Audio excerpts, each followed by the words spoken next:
रामकृष्ण हरी. आमचे गुरुवारी हरिभक्त परायण महंत प्राध्यापक डॉक्टर सुशीलजी महाराज विटनेरकर बाबांच्या अभिष्ट चिंतन सोहळ्याच्या निमित्ताने येणाऱ्या 17 सप्टेंबर रोजी विविध कार्यक्रमांचं आयोजन करण्यात आलेलं आहे. यामध्ये मोफत नेत्ररोग तपासणी व डोळ्यांची शस्त्रक्रिया तसेच दंतरोग तपासणी, वृक्षारोपण अशा विविध कार्यक्रमांचं आयोजन करण्यात आलेलं आहे. या कार्यक्रमाचं ठिकाण आहे आस्था क्लिनिक, कुटे रोड, तालुका अंमळनेर, जिल्हा जळगाव.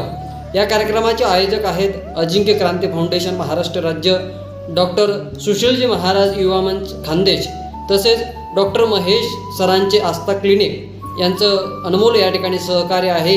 म्हणून हा व्हिडिओ जास्तीत जास्त लोकांपर्यंत पोहोचवा, जेणेकरून गरजू लोकांना या शिबिराचा, या अभियानाचा अवश्य लाभ घेता येईल. यासाठी नाव नोंदणीसाठी नंबर खाली संपर्क नंबर दिलेले आहेत, यावरती संपर्क करा आणि आजच आपली नाव नोंदणी निश्चित करा. कार्यक्रमाला सर्वांनी अवश्य उपस्थित राहा. रामकृष्ण हरी.